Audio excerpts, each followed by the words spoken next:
Comment utiliser les eaux usées des bateaux de croisière pour produire de l'énergie? C'est la problématique à laquelle a répondu la start-up Aquaeco en développant et en expérimentant une solution avec ce grand donneur d'ordre. Alors je me tourne vers nos invités qui vont nous présenter ce fameux défi et sa solution associée. Pascal Pérez, directeur développement territorial chez EDF. On retrouve Jean-François Suas en tant que président du club de la croisière Marseille-Provence et Romain Salza, Aquaécologie, fondateur de cette start-up. Je vous laisse la parole à tous les trois. Vous avez 15 minutes pour nous présenter vos prouesses. Merci Christine. Comme l'a rappelé Jacques-Thierry Monti, l'innovation et les solutions bas carbone font partie un petit peu de l'ADN d'EDF. Il était naturel que nous rejoignions le Smartport et son esprit. Pour l'édition 2019, nous avions travaillé sur le raccordement des navires à quai avec Capsim. Pour l'édition 2020, nous avons proposé de travailler sur la valorisation des eaux grises générées par les navires. Et pour cela, nous avons fait un appel à candidature. Nous avons retenu la proposition d'Aquaeco avec Romain, parce que d'une part, il avait cette expertise dans le domaine de l'eau, mais l'intérêt, c'est aussi de regarder les domaines périphériques, la partie thermique, les autres volets. Et c'est sur ces bases-là que nous avons travaillé. Et aujourd'hui, nous sommes très heureux de vous proposer les réflexions que nous avons menées dans le cadre du Smartport. Jean-François. Ben oui, alors Pascal a tenu à ce que je sois là et j'en suis ravi parce que c'est vrai que c'est un sujet qui me tient à cœur et surtout, vraiment, nous avons une coopération sur ce projet, entre autres de Smartport avec EDF, qui est remarquable parce qu'elle passait très vite sur le précédent comment s'appelle, Challenge et bon, on ne va pas le déflorer, mais enfin, c'est quelque chose qui continue son chemin et j'en suis très heureux. Vous voyez, c'est pas de l'innovation pour l'innovation, c'est de la recherche très importante.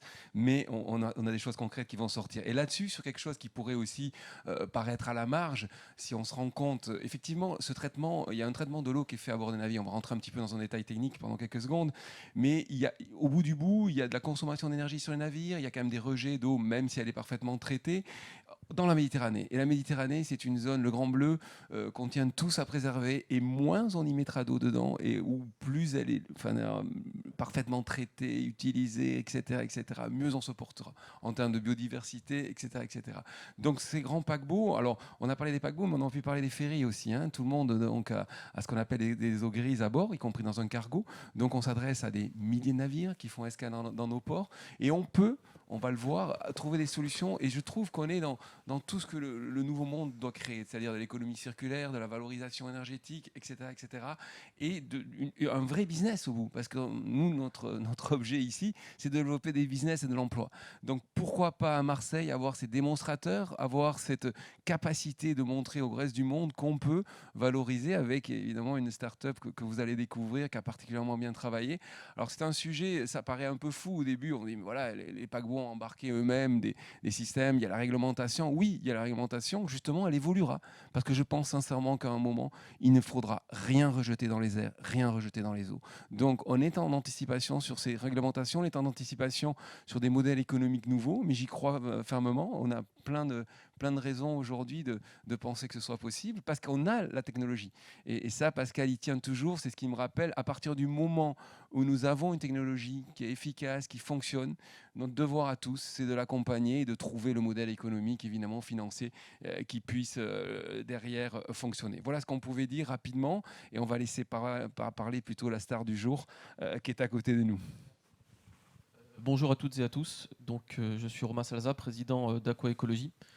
Donc, je tiens d'abord à remercier le Grand Port Maritime de Marseille, la CCI de Marseille et EDF pour nous avoir permis de nous lancer sur ce défi et de challenger concernant la valorisation énergétique des eaux usées. Donc, chez Aquaécologie, en fait, on est expert dans le traitement et la réutilisation de l'eau. Donc, nous, en fait, on propose des solutions basées sur différents briques technologiques. Grâce à un savoir-faire en fait, de conception unique, on est capable de concevoir des chaînes de traitement innovantes, ultra performantes, qui permettent de recycler l'eau. Nos solutions, en fait, elles sont adaptables à la fois à terre et en mer. On a des solutions qui sont polyvalentes, qui sont autonomes et on essaye toujours de s'affranchir au maximum des compétences des utilisateurs de manière à garder le maximum de performance dans nos solutions. Pour ce défi, on a rajouté de nouvelles briques technologiques à nos solutions habituelles et on a dû réfléchir à la fois sur la partie gestion de l'eau à bord des navires, mais aussi sur la partie de la gestion de l'eau au niveau terrestre, donc au niveau à quai. Donc on va vous présenter déjà une première vidéo qui correspond à la partie de la gestion des eaux usées complète à bord d'un navire et du coup la solution qu'on a imaginée. Voilà la vidéo. Qu'il s'agisse d'un navire de croisière ou de tout autre type de bateau, la gestion des déchets à bord est une véritable problématique.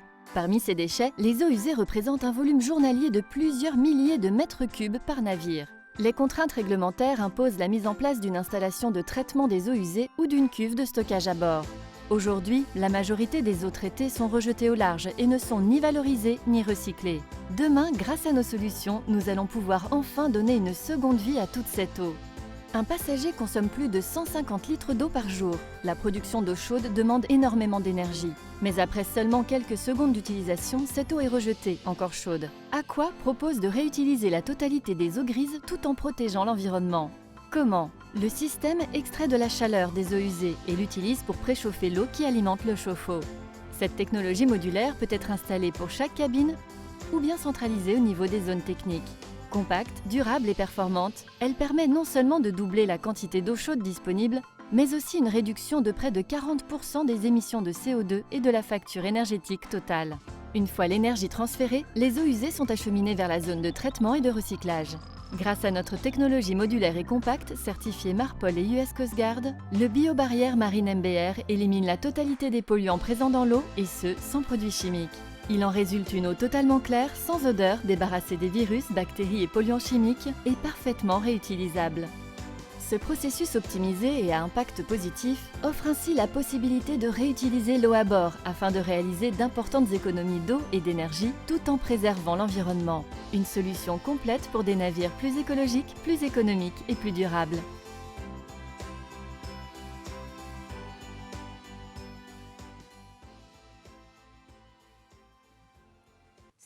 C'est magnifique. C'est magnifique. Est-ce un rêve ou une réalité, Romain ? Vous pouvez nous détailler cette solution techniquement ? C'est une réalité. Si la diapo suivante peut se lancer, je vais vous détailler ce qui se passe dessus. Donc, c'est une solution qui se veut à la fois écologique, économique et durable sur tous les aspects. Donc, sur la partie valorisation énergétique de l'eau, grâce à nos technologies et le fait de pouvoir réchauffer les eaux usées, ceci va permettre notamment d'économiser sur les générateurs qui sont à bord des navires. Donc on va moins consommer de fuel et on va moins relâcher de CO2 dans l'environnement sur cette partie-là. Concernant la partie traitement biologique de l'eau et ultrafiltration, on est parti sur la technologie biobarrière Marine MBR. Pourquoi ? Parce que cette technologie, elle améliore tout ce qui a été existant concernant les technologies membranaires et il n'y a plus les problématiques notamment au niveau de la fiabilité, de la durabilité du système et au niveau de la maintenance qui est très limitée. C'est des solutions qui n'utilisent pas de produits chimiques, donc l'eau derrière va être totalement réutilisable.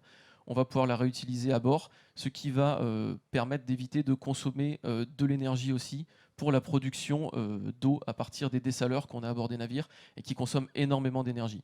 Donc les navires pourront soit faire un rejet totalement propre, soit réutiliser l'eau à bord pour tout usage pour le moment non potable, donc remplissage de chasse d'eau, du lavage ou tout autre usage. Bien sûr, on ne s'est pas arrêté à cette problématique à bord du navire, mais on a aussi étudié la problématique sur le côté port, puisque le port centralise aussi toutes les eaux usées, celles des navires, mais d'autres types d'eau usées. Et donc dans cette seconde vidéo que vous allez voir, nous vous présentons la solution de gestion complète et globale des eaux usées avec la valorisation au niveau de l'enceinte portuaire. La gestion des déchets au niveau portuaire est une véritable problématique. Parmi les déchets produits, les eaux usées générées localement ou pompées à partir de navires représentent un volume journalier de plusieurs milliers de mètres cubes. Les contraintes réglementaires évoluant, le volume présent dans les ports ne cesse d'augmenter. Ces eaux représentent un immense potentiel énergétique. Grâce à nos solutions, nous allons pouvoir enfin les valoriser et leur donner une seconde vie. Une barge multiservice de ce type est capable de se charger de la collecte des eaux à partir de n'importe quel type de navire et peut également intervenir sur les pollutions de surface. Sa capacité d'emport représente plus de 10 camions et grâce à son fonctionnement propre à l'hydrogène ou électrique, les émissions de CO2, la logistique et l'encombrement des camions sont évitées. La barge va ensuite décharger les eaux usées dans la station de traitement et recyclage située sur le port. Nous proposons de recycler et réutiliser 100% de ces eaux, mais également de récupérer près de 50% d'énergie. Cette technologie compacte, durable et performante permet d'extraire la chaleur des eaux usées et de l'utiliser pour préchauffer l'eau qui alimente les chauffe-eau.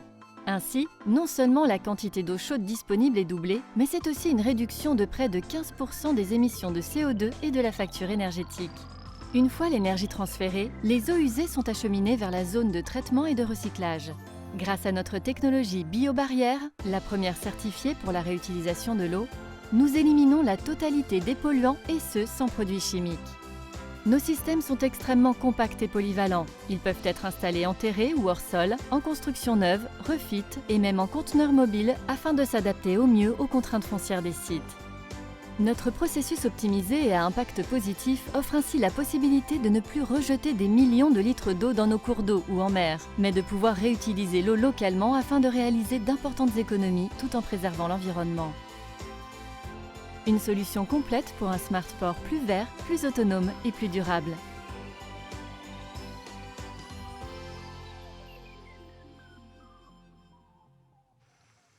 Bravo, vous avez vraiment pensé à tout, à quai, à bord.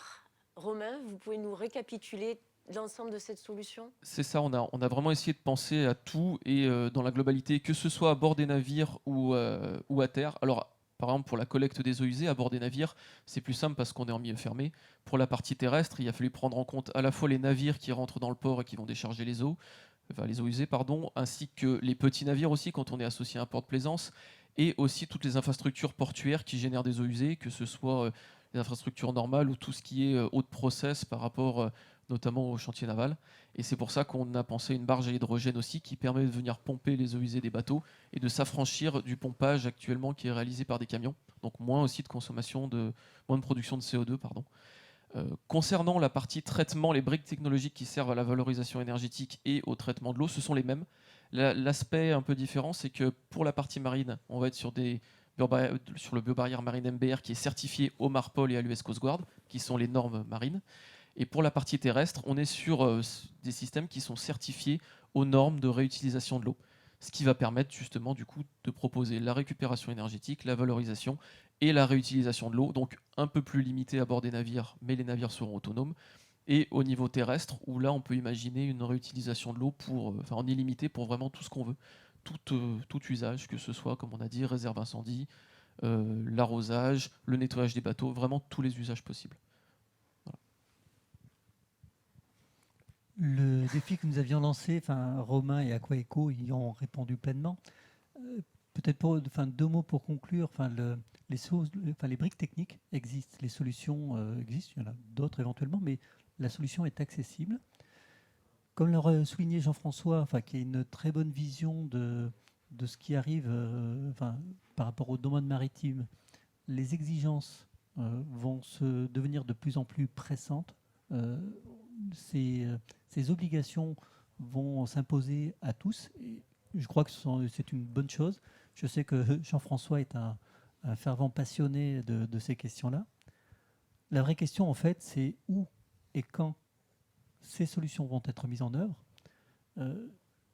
J'imagine, nous sommes à Marseille, le port de Marseille, quand il est passé de port à GPMM, a récupéré au passage une compétence d'aménageur. Il faut un chef d'orchestre sur ces questions-là. J'ose espérer que le port va enclencher une dynamique en mettant les principaux acteurs autour de la table pour essayer de mettre en œuvre ces solutions qui doivent être économiquement viables et accessibles. C'est l'essentiel pour permettre à ces innovations de s'inscrire dans la durée. Merci. Un port avec un rôle d'aménageur, d'entrepreneur, des solutions économie verte, bleue. Qu'est-ce que ça vous inspire, Jean-François?